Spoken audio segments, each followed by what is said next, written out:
आज एक सभा हुई और हमारे महासचिव और प्रभारी सम्माननीय पांडे साहब, हमारे सह प्रभारी विवेक बंसल जी, देवेंद्र यादव जी, नेता प्रतिपक्ष कमला जी, पहाड़िया साहब और सभी बड़े नेता मौजूद थे। और आज का मुख्य उद्देश्य ये था कि 3 प्रोग्राम हमने चॉकआउट किए हैं। राहुल गांधी जी ने आह्वान किया है और भाजपा की सरकार को ललकारने के लिए इस देश में जो हालात निर्मित हुए हैं उसके विरुद्ध जो कांग्रेस की एक जिम्मेदारी है उसको निभाने के लिए, लोगों की आवाज़ बुलंद करने के लिए देश के राजधानी में एक ऐतिहासिक रैली का आयोजन करने जा रहे हैं। 29 अप्रैल को रामलीला ग्राउंड से बिगुल बजेगा। अगले साल चुनाव भी हैं लोकसभा के, इसलिए राहुल गांधी जी के इस आह्वान पर लाखों की तादाद में नौजवान, किसान, हर जाति समाज के लोग पूरे देश भर से, स्वाभाविक रूप से दिल्ली के आसपास के इलाके के लोग ज़्यादा आएंगे। और हम लोगों ने आज यहाँ पर निर्णय लिया है कि अब तक दिल्ली में जितनी भी सभाएं हुई, रैलियां हुई हैं, वहाँ पे राजस्थान का पार्टिसिपेशन बहुत बेहतर रहा, लेकिन इस वाली रैली के लिए पहले से कहीं ज़्यादा, क्योंकि राहुल गांधी के अध्यक्ष बनने के बाद ये पहली बार वो सभा हो रही है, हम समझते हैं एक संकेत जाएगा उस रैली से।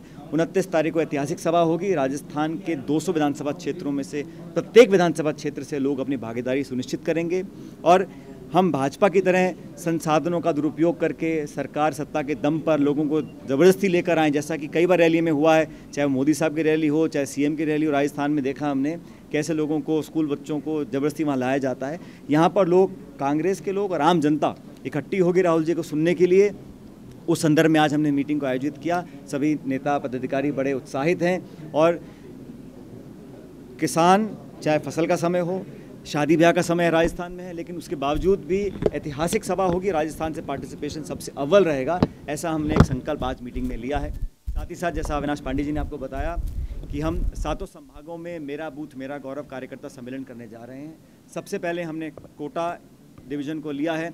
23 अप्रैल को यहाँ पर सभा होगी, उसके पश्चात 26 अप्रैल को उदयपुर में होगी, फिर मई के महीने में बाकी संभागों में हम कार्यक्रम करेंगे। उद्देश्य ये है कि कांग्रेस की रीति नीति और आने वाले चुनावों में कांग्रेस किन मुद्दों को लेकर जनता के बीच में जाएगी, उस पर हम संदेश वर्कर्स को देंगे। और हम लोगों ने बहुत मेहनत कर अपने बूथ की टीम गठित करी है। अब उस टीम को और तीव्रता देने के लिए, उन लोगों को और संकल्पित कर मैदान में उतारने के लिए इस सभाओं का आयोजन किया जा रहा है। तमाम प्रदेश के बड़े नेता इसमें शामिल रहेंगे और हमें लग रहा है कि बीजेपी ने, मुख्यमंत्री ने जो परिवर्तन यात्रा करी, उसके बाद वादे किए थे, आज वो जनसंवाद कर रही हैं। मतलब 4 साल से कोई संवाद हुआ नहीं, मंत्री, मुख्यमंत्री अपने कमरों में बंद हैं। जनता से मिलने के लिए प्रशासन और नेता टोकन दे रहे हैं, उनकी सहमति के बाद ही वो पर्चा लेके ही मुख्यमंत्री से मिल सकता है। पहली बार देखा है कि मुख्यमंत्री जनता से इतना कोई कटा हो सकता है, ये वसुंधरा जी ने साबित कर दिया। आरोप लगे हैं भ्रष्टाचार के और हर तरह से ये नाकाम सरकार अब जनता का गला भर चुका है।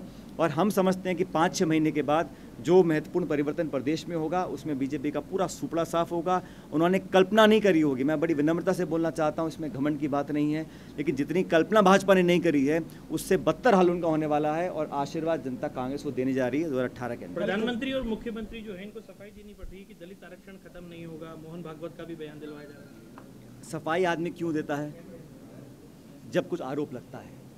आरोप अगर निराधार थे तो सफाई की ज़रूरत क्या थी?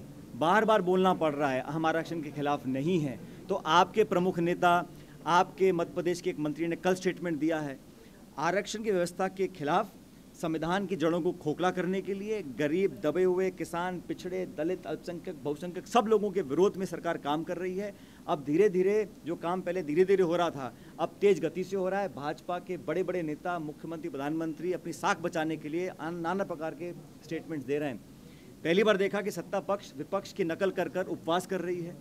सरकार ने सुयोजित तरीके से जो हिंसा होने दी राजनीतिक लाभ लेने के लिए, वो पासा उल्टा पलट गया है और कांग्रेस के नेतृत्व में पूरा विपक्ष एकजुट हो चुका है। राहुल जी के नेतृत्व को जनता स्वीकार कर रही है और इसी से बौखलाकर अनाप शनाप स्टेटमेंट्स भाजपा के नेता दे रहे हैं। कांग्रेस को बड़ा विरोध झेलना पड़ा है कर्नाटक में टिकट बंटवारे को लेकर और डायनेस्ट टिकट्स बांटे जा रहे हैं, ऐसा बिल्कुल गलत आरोप है।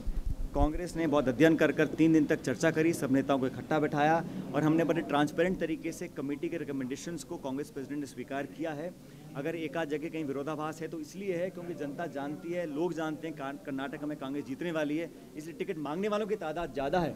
बीजेपी को शायद ढूंढे नहीं मिल रहे उम्मीदवार और इसलिए वहाँ के जो उन्होंने मुख्यमंत्री चेहरा घोषित किया है येडियुरप्पा साहब, उस पर सफाई देनी पड़ती है।